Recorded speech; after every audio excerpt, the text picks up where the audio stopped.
बहुत समय पहले की बात है। उत्तर भारत के एक छोटे से गांव बिजनौर में एक किसान रहा करता था जिसका नाम था रामलाल। रामलाल भले ही ज्यादा पढ़ा लिखा नहीं था, लेकिन दिल का बड़ा नेक था। उसके पास ज्यादा जमीन नहीं थी, बस दो छोटे खेत थे। रामलाल के दो बेटे थे, बड़ा बेटा रोहित, छोटा बेटा रवि। रवि बचपन से ही मेहनती था। सुबह 4 बजे उठकर खेतों पर निकल जाता, चाहे बारिश हो, गर्मी हो या ठंड। लेकिन रोहित, उसके बारे में पूरा गांव जानता था। आलसी, धीरे धीरे करने वाला, अभी करूंगा वाला आदमी। घर की औरतें तक बोलती, अरे भौजी, आपका रोहित तो खेतों में काम करता नहीं, बस दोपहर तक सोया रहता है।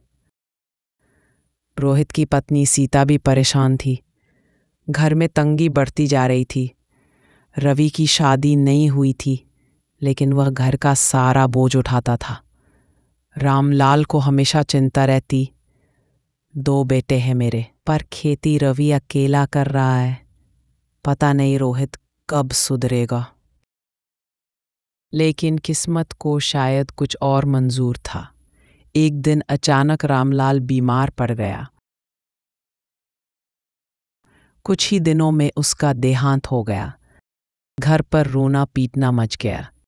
रवि टूट गया, सीता का दिल भी फट गया। लेकिन रोहित, दर्द तो उसे भी हुआ था, पर मेहनत करने का जज्बा जागा नहीं।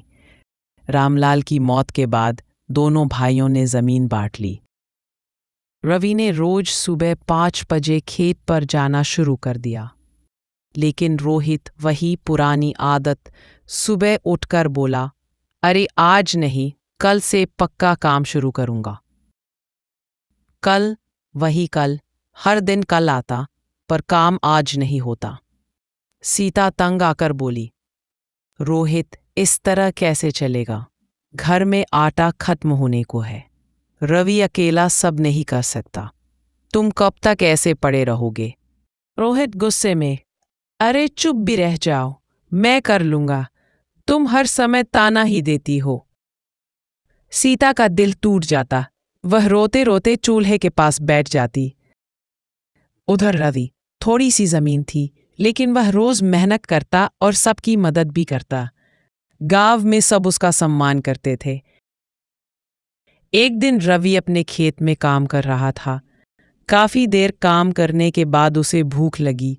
उसने कपड़े का पुराना थैला खोला।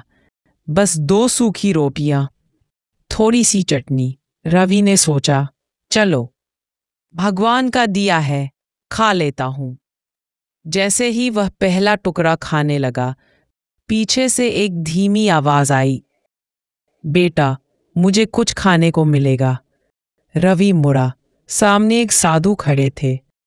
दाढ़ी चौगा, पैर धूल से भरे हुए, भूखे लगे, काफी बूढ़े, आंखों में करुणा। रवि तुरंत उठ गया। बाबा, मेरे पास ज्यादा कुछ नहीं, लेकिन जो है वही खाइए। साधु मुस्कुरा पड़े, तू खुद भूखा दिख रहा है, फिर भी मुझे दे रहा है। बाबा, भूख आपकी हो या मेरी, रोटी तो पेट में ही जाती है। साधु भावुक हो गए। उनकी आंखों में हल्की नमी आ गई।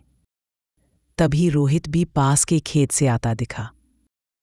वह साधु को देखकर चौंका।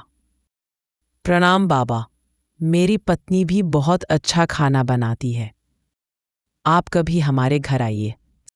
साधु ने दोनों भाइयों की ओर देखा और बोले, तुम दोनों में अंतर है, पर दिल दोनों के साफ है।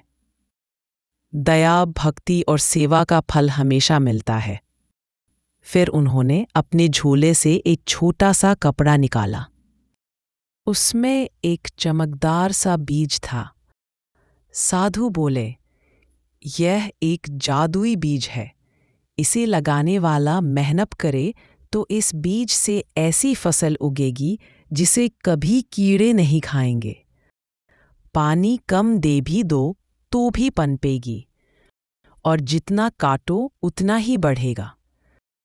रोहित की आंखें चमक उठी।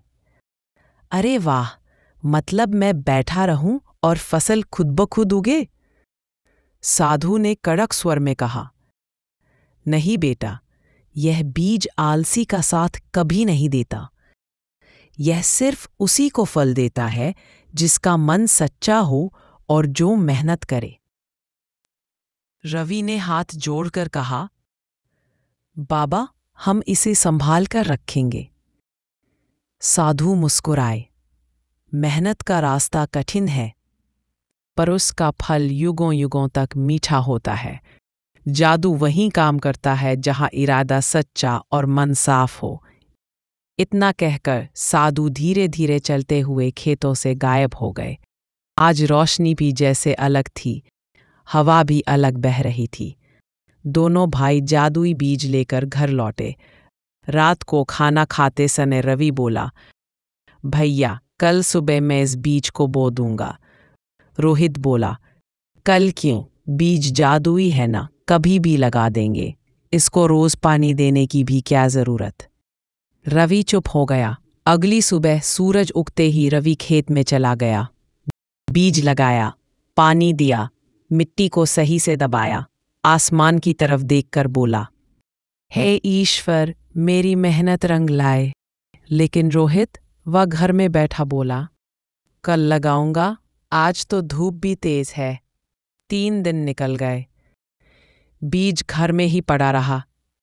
सीता बोली, अरे लगाओ इसे, खराब हो जाएगा। रोहित गुस्सा होकर बोला, तुम और तुम्हारी चिंता, ये जादुई बीज है, इसमें क्या खराब होना? लेकिन मन में एक बात उसे खुद भी कचोट रही थी। रवि रोज उस बीज को पानी देता। खेत में सभी फसलें जैसी की तैसी थी, लेकिन जादुई बीज वाली मिट्टी पर हल्की सी चमक दिखती। कुछ दिन बाद